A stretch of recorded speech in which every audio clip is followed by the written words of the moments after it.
Se esse vídeo está vindo ao ar, é porque ficou tudo bem. Olá meninas, eu sou a Adriana Oliveira e eu sempre falo de controle mental e cura emocional aqui com vocês. E hoje eu quero falar um assunto um pouquinho diferente. Hoje eu quero falar com vocês de um assunto muito delicado, mas que agora eu já me sinto preparada para compartilhar com vocês.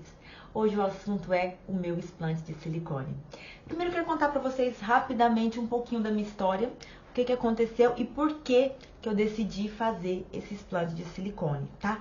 Então bora lá meninas, há 3 anos atrás, mas bem certo em janeiro de 2020, eu fiz a minha tão sonhada cirurgia de prótese de silicone. Eu fiz a mastopexia e também coloquei a prótese de silicone.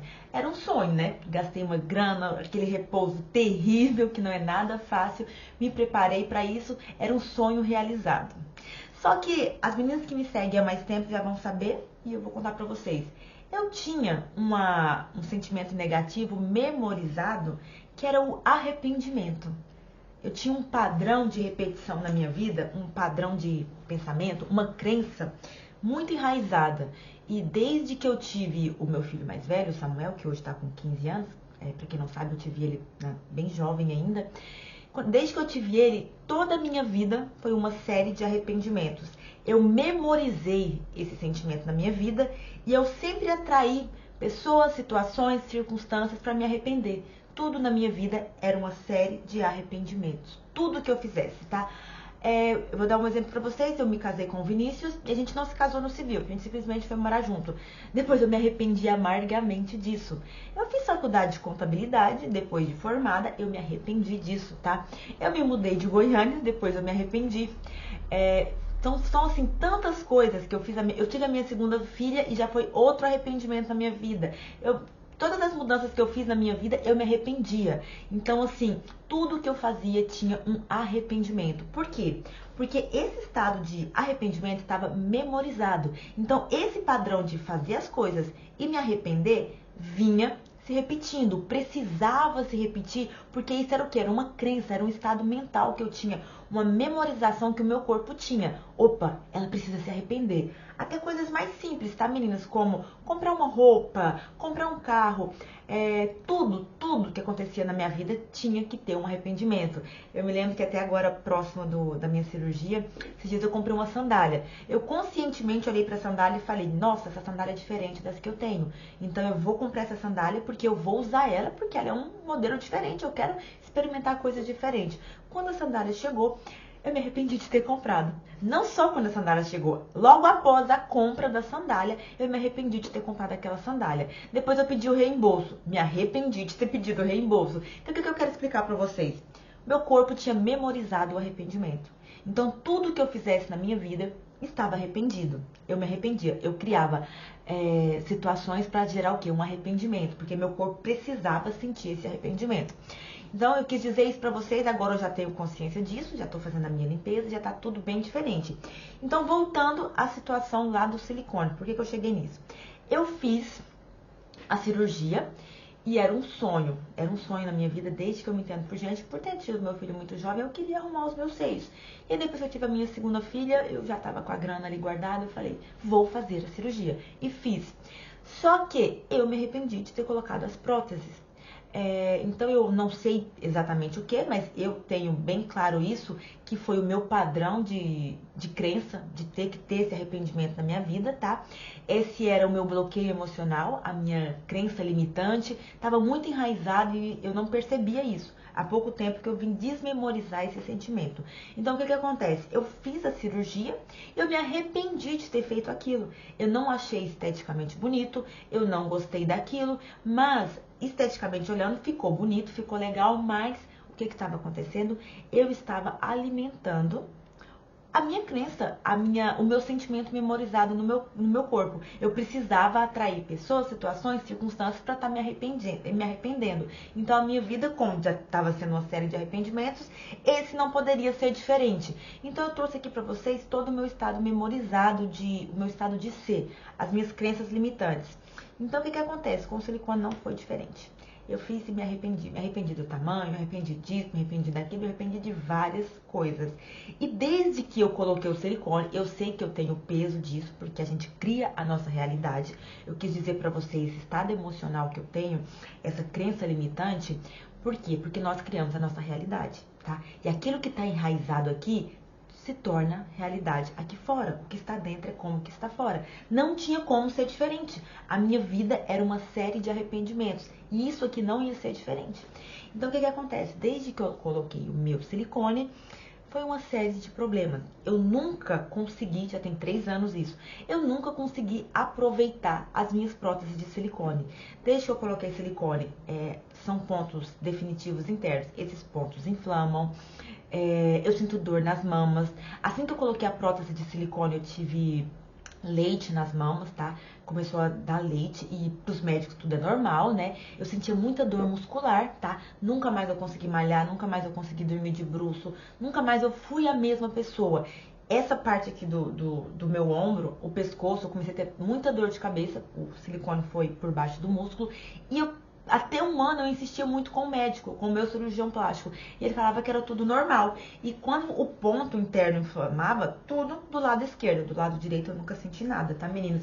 E quando o ponto interno inflamava, ele só falava assim, toma antibiótico. Eu falava, gente, não é normal, não é normal. Já fui em médicos em Curitiba, fui médicos de Cuiabá e fui médicos aqui de Florianópolis também.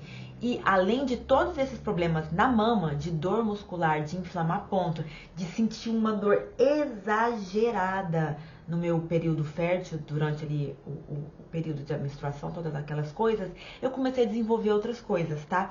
Eu comecei a desenvolver sintomas de depressão, tanto que como eu desenvolvi também síndrome do intestino e da bexiga irritável, o que acontecia comigo? Isso aqui foi a virada de chave, tá?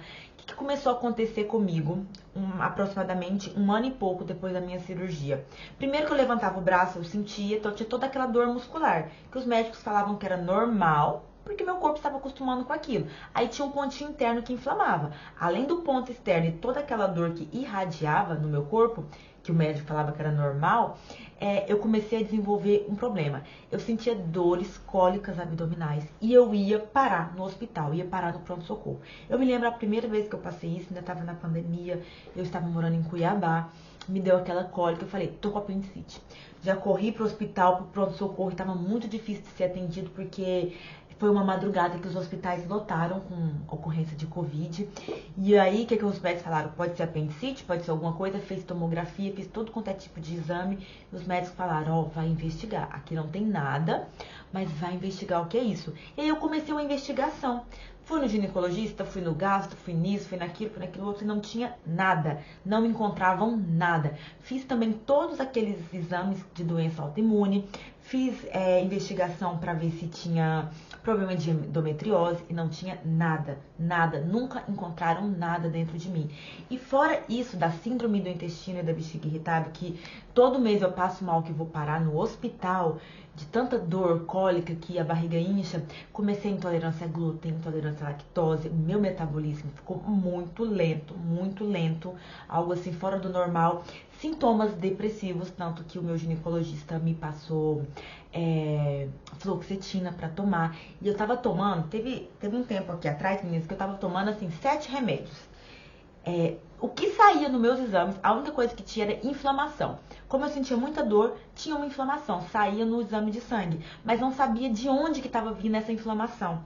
Então teve um dia que eu tomava um remédio para depressão, que era um antidepressivo para diminuir a dor. Eu tomava um remédio para o intestino, eu tomava outro remédio para inflamação. Começou a desenvolver também um problema no meu joelho, uma dor no meu joelho. À noite eu acordava com os seios bem suados, né? Aquela sudorese noturna. Então, assim, meninas, isso aqui é só um zumbido no ouvido, tá? Enxaqueca. Então, assim, isso aqui é só um pouco das coisas que começaram a desenvolver. Até que um dia, a minha cunhada, a Nádia, falou assim, Dri, você viu que o silicone dá problema? Eu nunca tinha ouvido falar disso. Porque quando a gente quer uma coisa, a gente só vê o lado positivo da coisa, né? Eu nunca tinha ouvido falar disso. E quando ela me mandou, eu não lembro bem quem era a blogueira, ela é bem bonita, famosa. E ela falava de vários sintomas que ela estava sentindo e que ela iria fazer o explante. Eu chorei quando eu vi aquele vídeo. Eu falei, gente, é minha vida. Isso tem mais ou menos 1 ano e meio atrás. Eu falei, gente, isso é minha vida. um ano e meio não, uns 2 anos atrás, desculpa. Isso é a minha vida, gente, eu não tenho mais saúde. Eu não durmo bem à noite, eu fico com sono durante o dia, a sudorese, a falta de ânimo. Eu sou uma pessoa que malho, que me alimento bem, eu não tenho mais aquela disposição. E agora, recentemente, também começou uma névoa mental. Diversas vezes eu quase não estou nem dirigindo, porque tava muito perigoso. Tipo, esses dias foi muito engraçado. Eu fui comprar os materiais escolares das crianças. E aí eu cheguei, comprei tudo. Cheguei em casa e falei, Vinícius, eu comprei o caderno do Samuel e deixei lá na van. Saí, olhei no cupom fiscal, comprei o caderno. Cheguei lá e falei assim, moça, eu deixei o caderno aqui no caixa. E a moça, não, moça, você não comprou o caderno. E eu voltei. Quando eu saí do estacionamento, eu entrei em outro carro, eu tava tentando abrir outro carro. Então parece assim que a minha cabeça tem uma neblina, não tá funcionando bem. Até pra dirigir na rua, pra fazer as coisas, não consigo. Concentração péssima, péssima, péssima, péssima. E aí chega uma hora que você pensa, cara, não dá pra continuar assim. Tomei remédios, fiz toda a terapia, mas o que que acontece? A doença, todas as doenças, primeiro você precisa tornar ela real na tua mente. Depois que ela sai do plano espiritual, do plano emocional, do plano mental, que ela se instala no teu corpo, você precisa tratar aquilo ali. Você precisa tirar aquilo que está obstruindo o fluxo da tua vitalidade, da tua saúde. E aí, então, pra mim foi muito difícil entender. Opa, é isso que tá me causando, entendeu? É isso, eu orei muito. Eu fiz todo um processo de limpeza energética, porque o que acontece? E se eu fizer isso e eu me arrepender de novo? Porque pode ser que seja um padrão de arrependimento e eu vá se repetir de novo. Então eu fiz toda essa limpeza, essa desmemorização desse sentimento, né? Então o que acontece? A última vez que eu falei, chega, agora eu vou resolver isso, foi esses tempos atrás que o Vinícius viajou, eu fiquei sozinha em casa e me deu uma íngua do seio, uma íngua e o pontinho inflamou. E para piorar, a crise da síndrome do intestino e da bexiga irritável atacou, foi muito pesado e eu tava sozinha aqui em casa, em Floripa, com as crianças. Eu falei, Vinícius, não dá. E como eu sempre digo pra vocês, quando a dor ela se torna insuportável, a gente age. E aquilo ali pra mim foi o ponto insuportável. E eu já procurei um médico, já agendei uma consulta, fui nesse médico, senti bastante confiante, já marquei a consulta, comecei a fazer os exames e falei, agora eu vou fazer. Então, se esse vídeo tá indo ao ar, é porque a minha cirurgia foi feita e ela deu certo. E Dri, por que você tá compartilhando isso aqui pra colocar medo na gente? Não. A minha realidade eu que crio. A sua realidade é você quem cria. Esse vídeo aqui eu tô gravando para pessoas que às vezes estão passando por essa mesma situação que eu e não tá sabendo o que fazer. Então esse vídeo aqui é mais um alerta para quem estiver passando pela mesma situação que eu, procurar ajuda, procurar a cura, procurar se libertar disso aí, meninas. Porque assim, eu não tenho autoridade para falar coisas em relação a diagnóstico médico, a isso, aquilo. Isso aqui é só a minha experiência. Então, talvez, se você tá sentindo, tá passando por isso, ou conhece alguém que você veja que tá passando por isso, compartilhe esse vídeo, faça isso. Eu vou compartilhar também com vocês o meu pós-operatório, como que vai estar sendo a minha recuperação e como que vai estar sendo a recuperação da minha saúde. Se eu vou estar conseguindo a minha saúde, a minha qualidade de vida de volta, tá, meninas? Então, se esse vídeo chegou até vocês é porque a minha cirurgia deu certo e agora eu estou num processo de recuperação, tá?